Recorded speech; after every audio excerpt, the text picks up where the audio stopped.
Uh, okay, it's recording. Okay. So how has publishing your journal, your research, changed your research experience and your future like career goals and aspirations and such? Yeah, I think publishing my research and going through the process of peer reviewing and cycling through edits that I should make has really informed me on the publishing process, on how long it can be, but how particulate little details about your paper can be, and also how other people would perceive your paper. It's been very informative for me on how that process goes, and um, also understanding that like research and doing proper science cannot be rushed is definitely like a learning lesson. Um, uh, by doing this research project and doing this paper, it's definitely um, furthered my aspirations on wanting to attain my PhD, because it showed me that I really do love research and the concept of um, uncovering knowledge that, one, I feel is important to me, but also important to improving like the social or environmental conditions um, that face like our world today. I think is really beautiful, to know that like my learning experience can aid in improving like the health of communities here or even generations to come, as my research is read and learned from others. So I think it's really inspiring for me, to know that like my work can be like immortalized on like online by having a paper published. So yeah. Mhm. Yeah, and I want to like acknowledge your work too because I find it very inspiring for myself.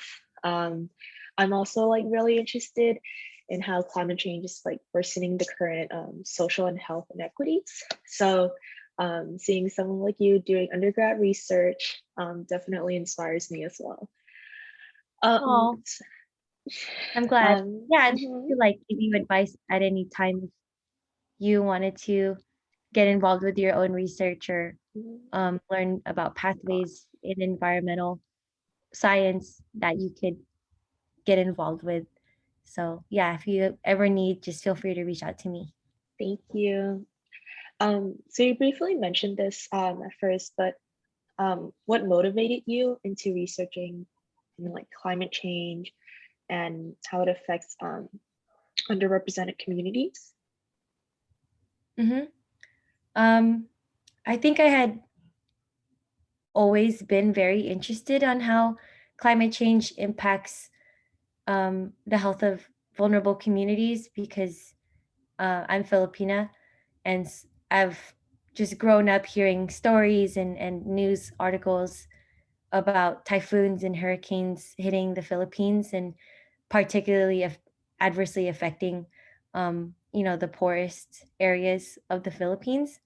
Um, but I think as I like learned more about climate change through undergrad, and got involved with like conservation and eventually like water issues, um, it all led me to like understanding that the way in which we treat the environment and the more that we degrade it even further, um,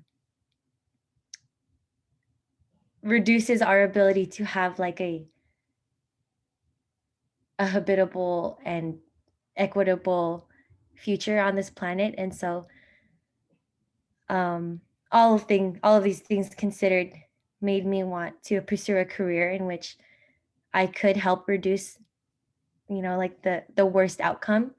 Um, Even though like I can't myself stop climate change altogether, I think the best I can do is like find ways in which we can build resilience, and like build resilience into the most vulnerable communities, and create plans and targeted initiatives or programs that would help them have a fair shot at having, you know, a like a thriving life, you know?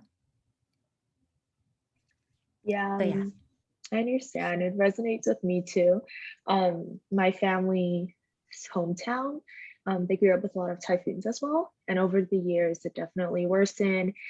And I still have family members in Asia right now, and I see the videos and all the pictures, and it hurts me because I see how the United States, for example, is exploiting the countries in Asia Mhm. and all the resources they're taking, the workers, the labor, and Mhm. we definitely benefit from a bunch of that. But it really sucks to see that we're not contributing as much. And I hope to also go into research and like um, go into that path of like going to grad school and trying to find solutions. And like you said, although I can't like just stop climate change, but also being able to understand stories and listening to the voices of those who are oftentimes overshadowed by big companies and people with more power. I think that's very inspiring. Thank you. Um, I agree too. so how has your research changed your daily lifestyle and decisions you make? Um, I know you research in like climate change, and that's like a broader, like very broad topic. But how did that impact the way you do things in life, I guess, and how you have conversations with people? Hmm. I think my research has definitely given me perspective onto the things that we take for granted on, especially living in America where so many things are accessible to us, like a Mhm, basic education that's like required in the US, and food is fairly accessible. mhm, Like not it's not a blanket statement to say that, but fairly accessible through grocery stores. Um, mhm, and also just like having like a roof over my head. I think this research has by researching like sub-Saharan Africa mhm, and how little they have to protect themselves from things like droughts and floods. mhm, It's made me so grateful to have, like the well-being and, you know I'm so tired, I'm sorry. No the worries, well no worries. the well-being and like just the little privileges that I have that Mhm, I never really considered to be privileges. mhm, Um, in terms of like how it affects like my day to day, I think it definitely um, makes me want to be a lot less wasteful in terms of mhm, like my food, and mhm, also like more considerate in like the ways that I emit. mhm, Like I try to drive as little as possible, and mhm, also like I try to.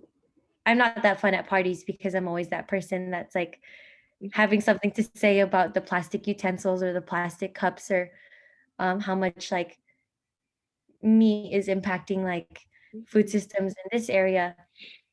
um like I give my friends and family like an earful about how these simple privileges that we take for granted severely impact children and families in other regions, even mhm, if we don't if we don't think that those impacts are direct. mhm, um there definitely is an impact. So it definitely, in short, makes me reconsider the things that I have and makes me grateful for them, but also makes me want to be more considerate of how much resources that I take up on this planet and wanting to reduce my footprint overall. yeah, I agree. Mhm. This made me think about the new law that was implemented in San Diego County, where like I think grocery stores, if they have like excess Yeah. food, they'll donate it, which that is great. But I truly thought that is like expected of them to do so. I Um, agree. I saw that mhm, on the news. or some kind of social media like a few weeks ago, Mhm. and I was like, "That's awesome," like, we're not Right. wasting food anymore.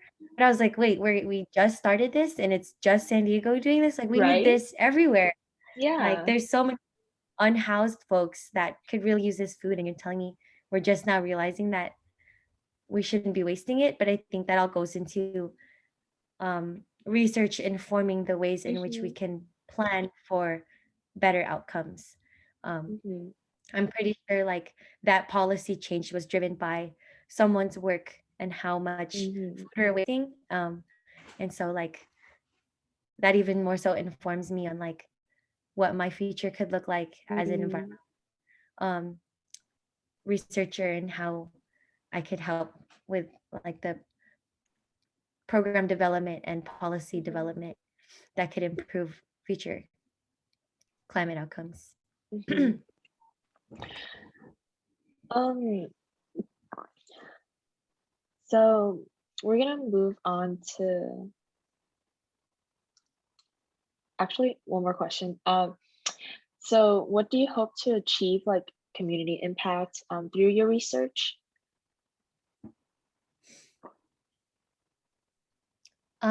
What I hope to achieve through my research, I think I mentioned it before, Mhm. was to provide evidence for Mhm. early warning systems on Mhm.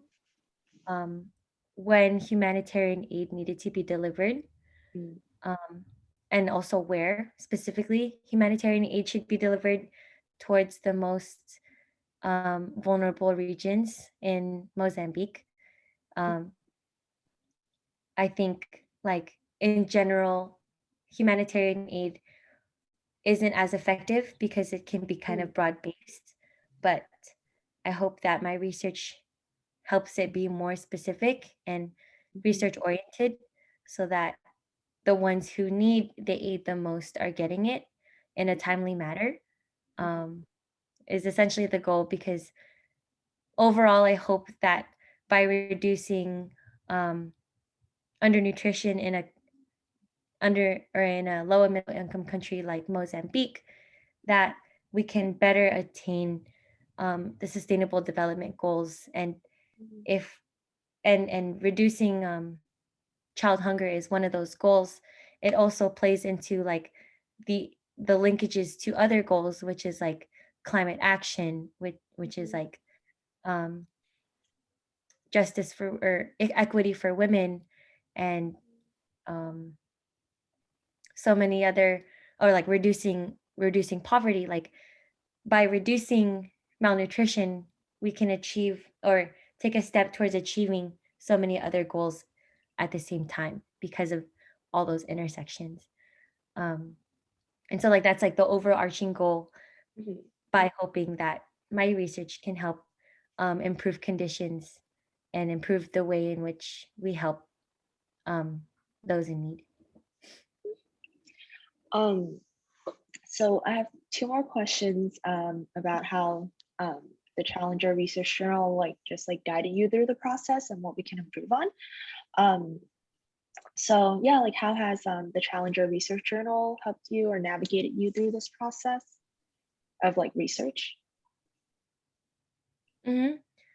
I think the Challenger Research Journal helped significantly in acknowledging that my voice and what I have to say and what I think is important is, in fact, valuable, and Mhm. that it should be shared, and that others have something to learn by what I've uncovered.